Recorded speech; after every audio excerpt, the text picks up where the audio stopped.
Hey guys, today we are reading a book called When. It's by Victoria Laurie. This is a young adult book. It's kind of a mystery type story. And if you don't know much about this author, she's got kind of a weird personal story, so she's kind of interesting to look into. Today we're going to read the prologue and we're going to read chapter 1, so you get a little bit more today. Prologue. I'm not exactly sure when I first started seeing the numbers.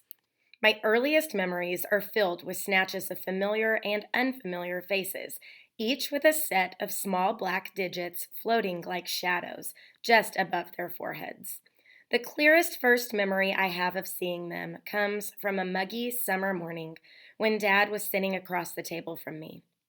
Already dressed for his mid-morning shift, I remember the blue of his shirt perfectly matching the color of his eyes. That morning, the city traffic was loud, streaming through windows fully open to allow for even the faintest breeze. I was probably 3 or 4, I think, and he was showing me a piece of paper, how to draw numbers, and what to call them. I already knew my shapes, circle, square, triangle, so I picked up on the lesson really fast. I thought Dad was finally revealing the secret of why those odd little figures kept hovering right above everyone's foreheads.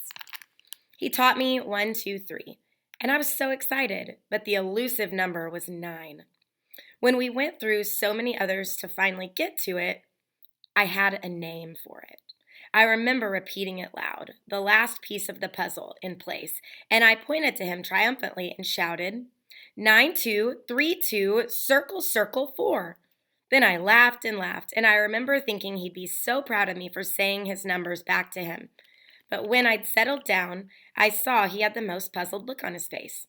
He was smiling with me, but also confused. The memory is bittersweet.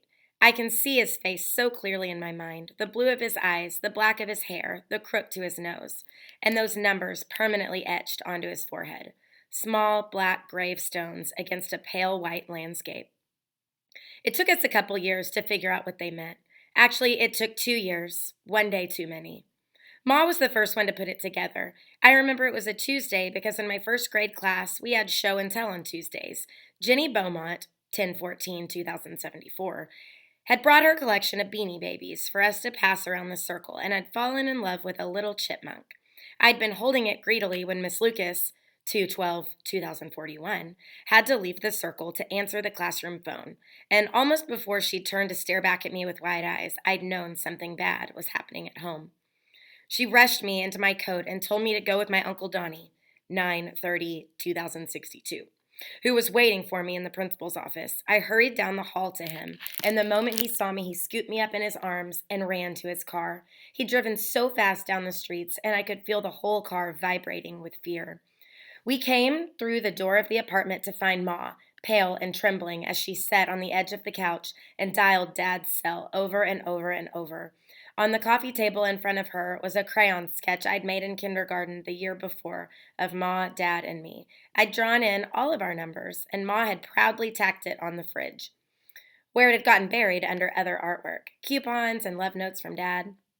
But that day, Ma had pulled the drawing down, circled the figure of my dad with a pencil, and while the TV broadcasted images of a standoff between a gang of drug dealers and the Brooklyn PD, she'd kept dialing and dialing and dialing. Donnie sat down on the couch and pulled... Sorry, the lights... Donnie sat down on the couch and pulled me into his arms, but all of his attention had been on that broadcast. I remember so vividly the images from the helicopters circling above a huge warehouse, the choppers sending shaky images of men that looked like ants crawling over the rooftop while small sparks of gunfire flashed repetitively from the muzzles of their weapons. The news reporters kept saying that there were multiple officers down, and even at 6 years old, I knew that scene meant terrible things for us. We learned later that Dad had left his cell in his patrol car. He'd gone into that warehouse to back up his buddies in blue, and he'd never come out. I've since been haunted by the feeling that Ma wasn't the only one who'd put it together as she dialed and dialed and dialed. What if it had finally clicked for Dad when he'd entered the building and that hail of gunfire had erupted around him? And more important, why hadn't it clicked for me in time to save him? There's another question I can't seem to answer. How come I can see the exact date that someone will die, but nothing else about how, where, or even why? What good does it do to know the when if you can't at least know one of the other three? Also, why am I seemingly the only person on earth who can see these numbers? Why did fate choose me for such a cruel gift? It's a question I've asked myself millions of times, and I'm still looking for the answer. I think there may not be one, because knowing when someone will die has never changed anything. I've never saved anybody or given them more time. I'm just a messenger. That's when Ma says to me all the time when one of my clients, that's what Ma says to me all the time when one of my clients doesn't take the news so well. Knowing that there's nothing I can do to help them get more time still doesn't take the sting out of it, though. I started reading for strangers a few years ago after Ma lost her part-time job. I knew she was really worried about money, so I didn't argue with her when she proposed charging people for telling them their death dates.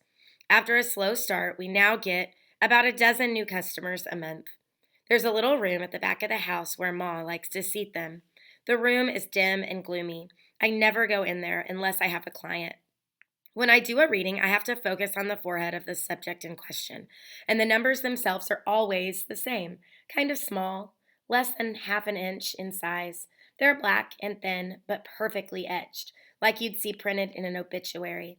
They hover over the foreheads of everyone I see. Even in a photograph or video, they're visible to me. It's why I don't like going to the movies or watching a lot of TV. I know when every star in Hollywood will fall. Because the numbers themselves are small and thin, I need to be within 4 or 5 feet of a person to clearly see their numbers. But if someone wears a hat or has bangs or very dark skin, I need to be even closer. Beyond 5 feet, the dates get fuzzy and start to look like wispy dots, unsightly smudges on otherwise unmarred faces. When I walk the halls of my high school, those smudges are a constant reminder that death is a mere squint away. I try not to think about the people who don't have a lot of years left, but it's really hard. I'll pass them in the halls at school or I'll see them around town, and I want to wince when they go by. Their numbers flashing over and over in my mind like strobe lights in a traffic accident, daring me to walk past them and forget what I've seen. It can be pretty hard to deal with, so a few years ago I started a notebook where I'd write down all the death dates for everyone that I know or meet. I add about 10 to 15 names a month. All my clients get listed, and it helps me cope. When I first started seeing the numbers, these death dates, they ran together in one long stream. But now my mind puts in the dashes. 6-28-2021. That's Ma's. I grew up knowing I'd be 23 when she died. 23 is too young to be an orphan. Still, it's not like Ma takes care of herself. She smokes, she drinks, but mostly she doesn't care. Not since Dad died. A year after we lost him and moved from Brooklyn, an hour and 40 minutes north to Poplar Hollow, I began telling everybody I met what their death date was. I was a little 7-year-old on a mission to save anybody I could. Not surprisingly, I didn't save a soul. Instead, I got sent home with a note from my new second grade teacher, Mrs. Gilbert, 7/18/2006.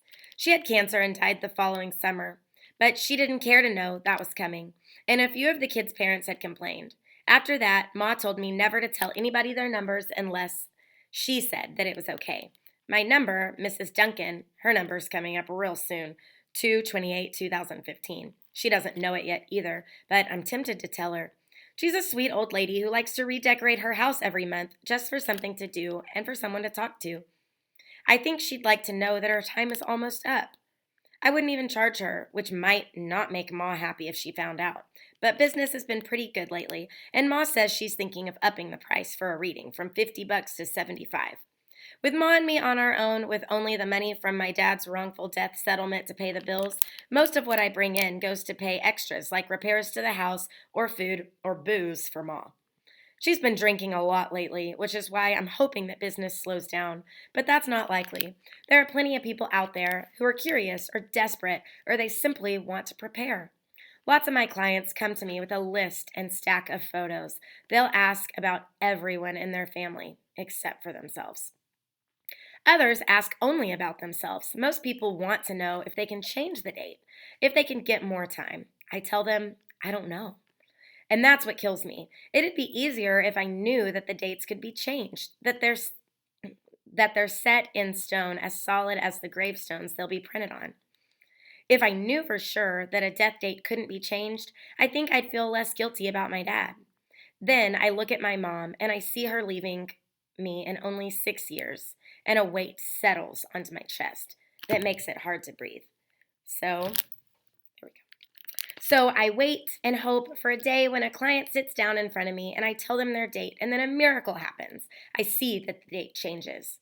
Simply by the act of revealing their death date, I'll get to witness them getting more time. Then I'll have solid proof that there's hope for anyone whose date is set too soon. And I'll finally be more than just the messenger. Chapter 1, 10/19/2014. From my bedroom window, I saw the Mercedes pull up to our house and realized we were about to have company. Not many Mercedes found their way onto our side of town. "Maddie," Ma called from downstairs, "I think we have a client." I closed my Algebra 2 textbook with a sigh and lay back on the bed where I'd been plodding through equations for the past hour. Mr. Chavez, 8/9/2039, had given us a ton of homework, and ironically, I really struggle with math. "Maddie," Ma called again. "Honey, are you up there?" "Coming." I rolled off the bed and took a minute to pull my hair back and shrug out of my sweatshirt, trading it for a sweater. When I go to the landing, Ma was at the bottom of the stairs waiting for me. "She's in the back," she said after I'd made my way down. Smoothing her hand over my ponytail, she added, "She seems like a nice lady." She said she only needs one date, so I think this one will be easy. Also, I'm keeping your dinner warm in the oven. I could smell the pizza from the kitchen. I'm so sick of pizza that I could scream. Ma rarely cooks anymore, so all we ever have are Hot Pockets, microwave pizza, chicken nuggets, or something else right out of the box.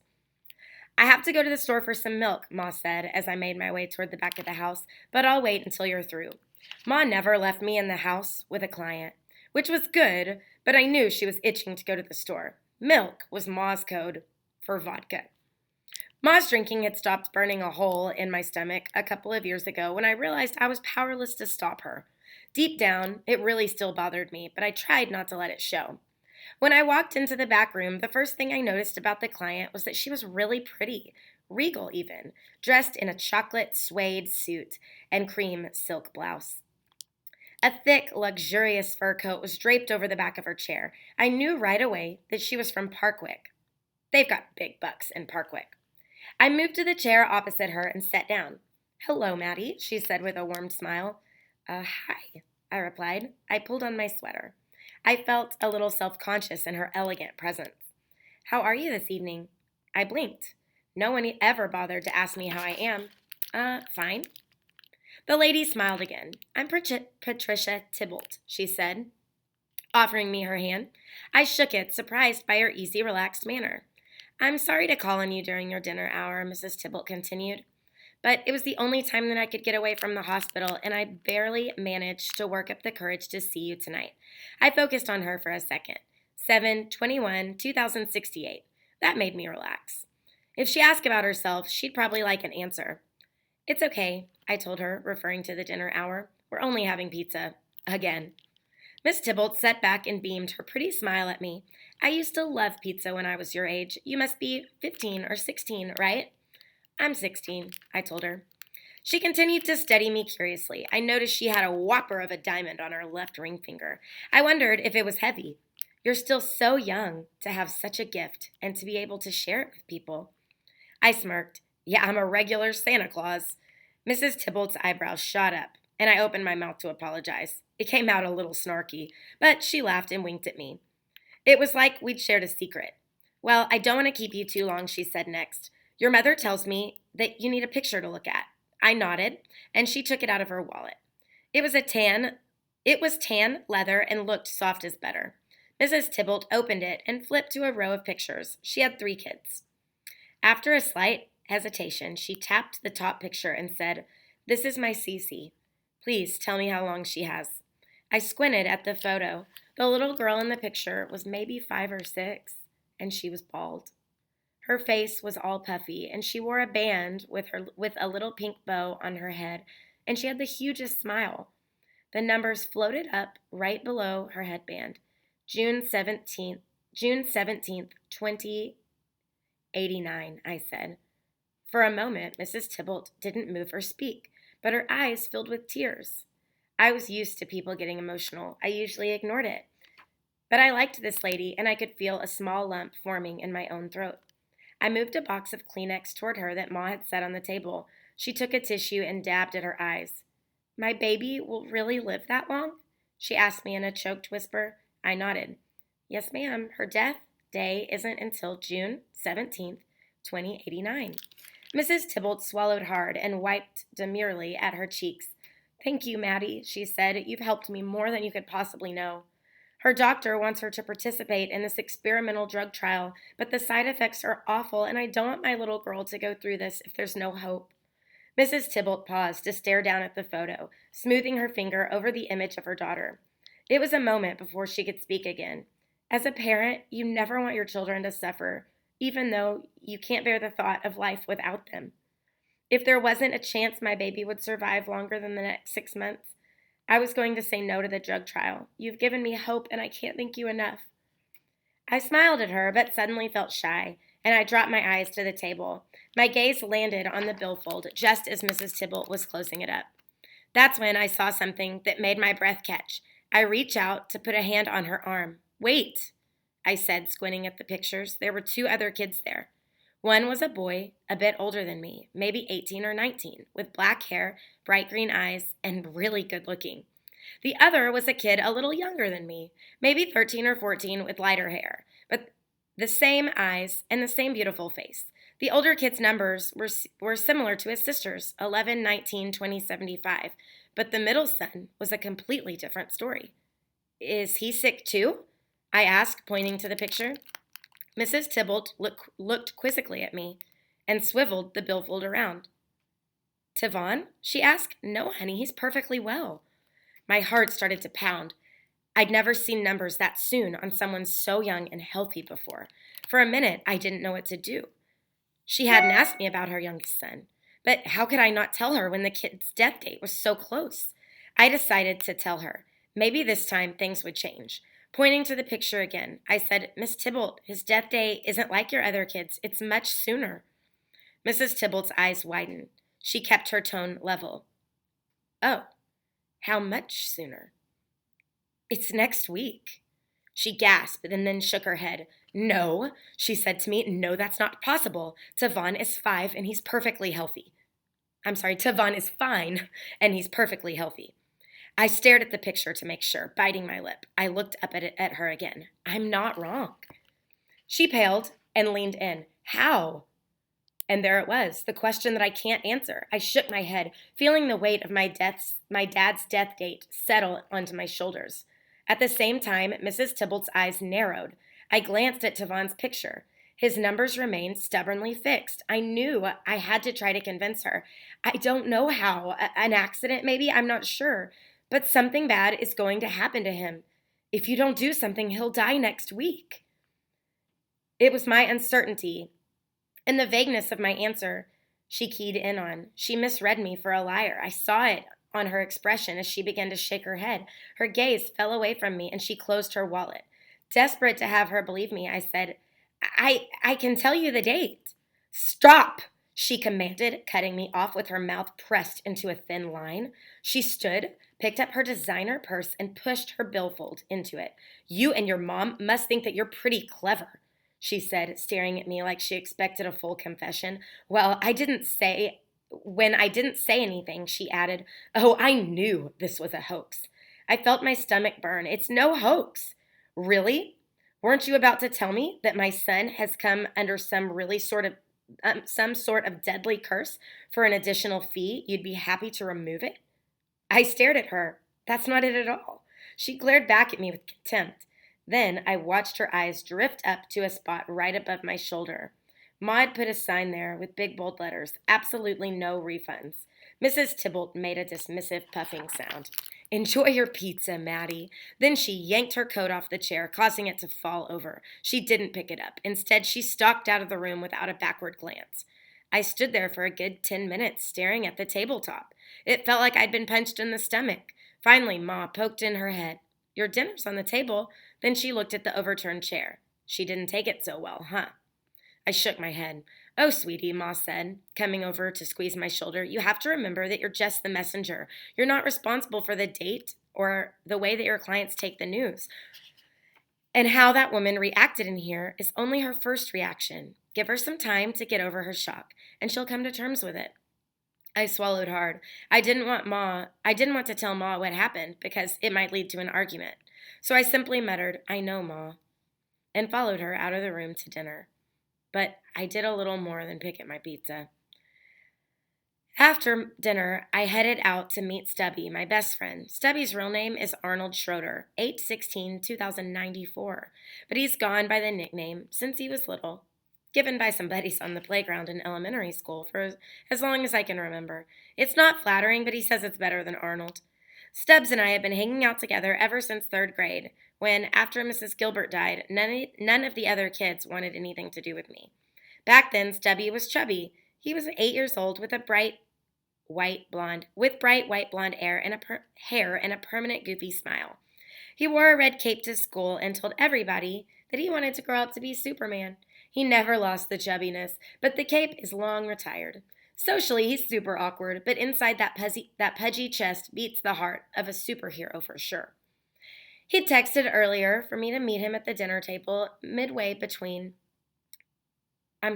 texted earlier to meet him at a dinner table at the diner midway between our two houses.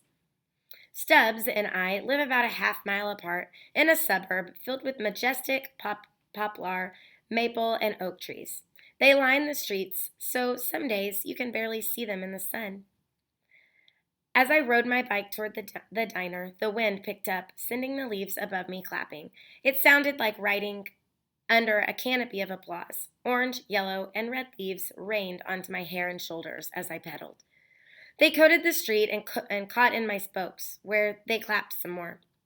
The diner where Stubby and I meet isn't big, not much bigger than a couple of booths and a short counter, but it's cheap and we like to hang out there on Sunday nights because Rita, 3/20/2022, the older waitress who works that shift, doesn't glare at us when we take up a back booth and don't tip her more than $1.50 for a couple of Cokes and chocolate cream pies. As I entered the diner, I noticed Kathy Hutchinson, 1/19/2082. She's a sophomore who moved across the street in the year before me. She was there with her boyfriend, Mike Mendez, 8/24/2078, who's a junior. They were making out pretty hot and heavy in a booth diagonal from where Stubbs was sitting. He looked uncomfortable, and I could tell he was trying to avert his eyes, while Mike groped Kathy. Stubbs is a sweetie, raised by a single mom. He's sort of old-fashioned about how to treat a girl. I nodded to him and rolled my eyes as I passed Mike and Kathy. He hid a smile with his hand. "Hey," he said when I approached. "I already ordered for us." I sat down and glanced over my shoulder at the lovebirds. I turned back to Stubbs and shook my head. "How long have they been here?" "Long enough to annoy Rita," Stubbs said, motioning with his chin to the older woman across the diner, currently talking to another customer. I could only imagine the hard time Mark and Kathy had given the waitress. Mike's got a mean streak in him, and Kathy's not much better. I glanced behind me again, and this time I saw Kathy had pushed Mike off her and was scowling in our direction. Kathy's not my biggest fan. In the summer of 2013, she, Stubby, and I had hung out together after she first moved in across the street. But the minute that school kids told her what I could do, she turned on me quick. In the span of the afternoon, she went from being my sweet friend to a backstabbing you-know-what, and I never could figure out what I'd done personally to her to get her to hate me so much. I turned away from her, back to Stubbs, and as I did, I overheard Kathy sing, "Ding dong, the witch is dead." Kathy likes to tell everybody that I'm a witch. I overheard her saying that to my mom, or saying that my mom and I are part of a coven, and that we cast spells on people who come to see me. Stubby once confessed that he'd heard Kathy tell people at her lunch table that she'd seen a guy come out of my house bleeding from the ears. It was ridiculous. "Ding dong, the witch is dead," Kathy sang again, and she and Mike both laughed. I bristled, but Stubby gave me a subtle shake of his head. "They're leaving," he whispered. I shifted my gaze to the large window behind Stubbs, which gave a good reflection of the room behind me, and we both waited in silence until Mike and Kathy left the diner. A minute later, Rita appeared at our table with our pies and drinks. After she left, Stubbs said, "So you had a rough time with a client?" I'd already texted him the basics, but I was eager to fill him in on the rest. Stubbs sat, mouth agape, through most of my story. Her kid's really gonna die next week? Mads? I nodded, picking at the pie with my fork. I tried to get her to listen to me, but she thinks I'm a fake. Stubby shook his head. If people don't think you can do what you do, why do they come to see you? I have no clue, I said moodily. So what are you going to do? Stubbs asked. His question stumped me. What do you mean? Well, if this kid isn't sick, then we should do something to try to save him. I sighed. I hated knowing how close people were to losing a loved one, especially a young loved one. But I told Mrs. Tybalt that about her son's death date, and it hadn't changed anything. Those numbers had remained stubbornly fixed. Stubbs, there's nothing I can do. I've tried everything. I tried everything to get her to listen to me. I even checked the photo a couple of times. Her kid's state didn't change. Stubby was quiet for a moment, and then he said, Can the numbers change, Maddie? I don't know. I've never seen them change, not even once. So you think they're fixed, Stubbs said. I pressed my lips together and stared at him hard at the table. Maybe, I can't honestly say for sure. Sometimes I'll Google a client whose date had passed. I'll even find an obituary with the exact date I predicted.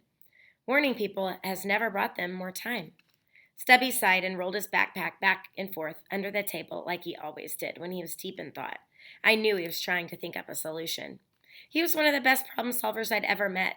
Stubby truly believed that there wasn't anything in life or in the classroom that couldn't be solved with a little thought, effort, and time. At last, he'd said, If there's even a small chance that we can change the date, don't you think that we should try to save that kid? How? I asked. Stubby pulled out his smartphone and began to tap at it. A moment later, his face lit up. He showed me the screen. It was a directory listing for Patrick Tybalt. I noticed that she did live in Parkwick. Call her, Stubbs said.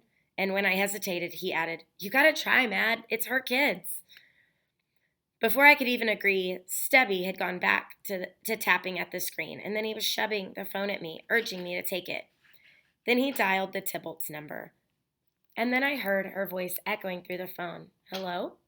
She said. Hello? Reluctantly, I took the phone. Mrs. Tybalt? I asked, my voice shaking. Who's this? I took a deep breath. It's Maddie Finn.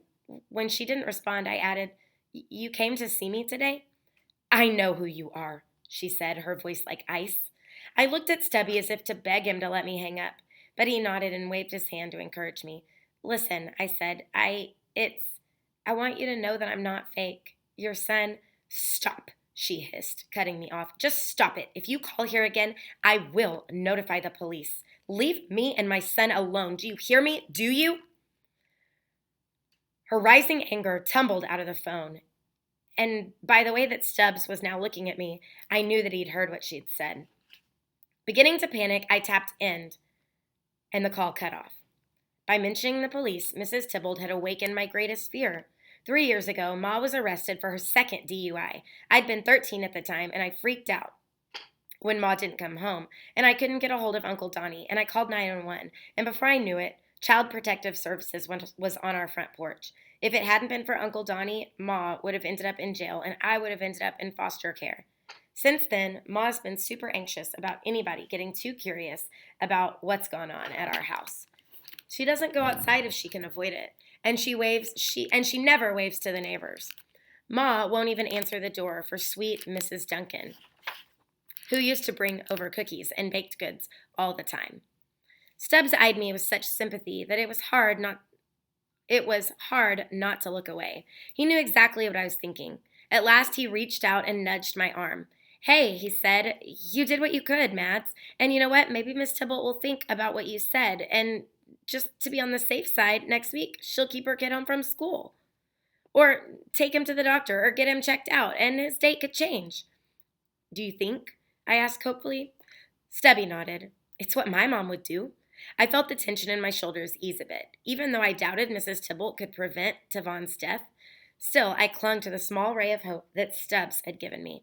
Thanks, I told him. He nodded, but I noticed as I began to nibble at my pie that his gaze became distant and that skateboard started rolling under the table again. Later, after I got back home, I found 3 new bottles of the cheap vodka on the counter, and another one half empty. Ma was on the couch, droopy-eyed and slurring. She'd also been crying. When I helped her to her feet, something dropped from her lap and fluttered to the floor. I knew what it was the second I saw the flash of green construction paper. It was the drawing that I'd made in kindergarten, the one of Ma and Dad with our numbers drawn over our foreheads. I bit my lip. The sting of seeing Ma with it opened up old wounds. It was well-worn and tear-stained, but all these years later, Ma refused to throw it away. She'd traced her finger over Dad's numbers so many times that she'd nearly worn a hole in the paper. After she'd snatched the paper off the floor, Ma tried to tuck it in her shirt. "I can make it up to bed myself, Maddie," she slurred. Her face turned away from me. I swallowed hard. "Okay," I said, finally letting go. I watched her wobble up the stairs without saying a word. I couldn't move against the guilt or the shame of the moment. Before he died, my grandpa Finn asked me to look after Ma. Her drinking had become noticeable by then. He'd told me that she was trying to cope with the loss of my dad. Even though it wasn't her fault, she still blames herself, he said. I understand fully what Gramps was trying to tell me, but I knew different. I'd seen the truth in her eyes every time that I'd caught her with that stick figure drawing. Ma didn't blame herself for Dad's death, she blamed me. She drank not because she felt guilty about surviving or being unable to prevent Dad's murder, but because she didn't want to be the kind of mother who blamed her own kid for it. And truthfully, how could she not blame me? It's my gift. Shouldn't I have known all along what the numbers meant? Shouldn't I have been able to warn my dad? It's the real reason that she wanted me to read for my clients. It's my penance. So I never say no to a reading. I look those strangers in the eye because I have no choice but to look them in the eye and deliver them their mortality. And after every reading, Ma hits the bottle hard because I know that she understands how difficult that it is for me. And yet she's never told me that I could stop. She simply continues to pretend that I'm doing a good thing, and I continue to pretend that it doesn't bother me. The truth is killing us both. It was a while before I popped my head upstairs and into my room. After closing the door, I went to my desk and pulled out my notebook of dates and opened it. I couldn't explain why writing them down had always comforted me, but it did. Maybe it was simply the act of getting them out of my head and onto the paper that helped me deal. Or maybe it was the sense of structure and order it lent to the otherwise random quality of death. Whatever it was allowed me to cope. Turning to a fresh page, I reached for a pen and wrote out Mrs. Tybalt's name, recorded her death date, and I added her 3 kids. It wasn't hard to remember them. All I had to do was close my eyes and recall their face and the photos. The numbers always came up in my mind's eye as easily as recalling their hair color or Tavon's lopsided grin. Once I'd recorded the names, I stared hard at Tavon's death date, and I thought about Mrs. Tybalt's harsh words to me on the phone, and I felt a shudder of foreboding travel up my spine. I hoped she didn't call the police on me and Ma, and I hoped even more that she watched out for her son a week from now. Still, it all felt so futile. I couldn't save Tavon any more than I could bring back my dad. I couldn't save anyone. To take myself out of the melancholy, I flipped to a well-worn page in the middle of the notebook. Midway down was the name Aiden. No last name. I didn't know it, but seeing his name written there with such care made me feel closer to him.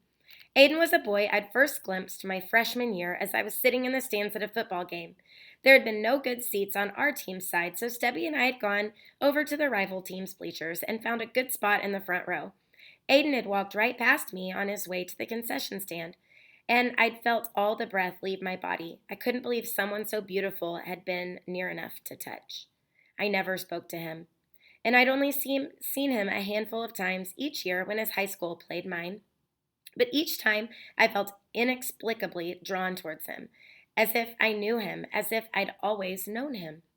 I went to his page in my notebook often. It made me feel better. I liked to tell myself that someday I'd work up the courage to talk to him.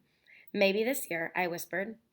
With a sigh, I shut the notebook, tucking it away in the drawer of my nightstand before getting ready for bed. As I drifted off to sleep, I made peace with myself about Mrs. Tybalt and her son, telling myself that I'd tried my best with her. There was nothing more that I could do. All right, so that's the prologue. That's the very long chapter 1. In this book, all the chapters are dates, and the dates, whoops, can you see it? There you go. And the dates are all significant in the story, obviously. They have to do with her gift. And so I hope that you enjoyed it. I hope that you'll check this book out. It's a really good one. And that's it for First Chapter Friday today. If you liked the book, you can get out your computers and go ahead and fill out the form for this one. I have a feeling that it's going to fill up really fast. So hurry up and put your request in now. Thanks.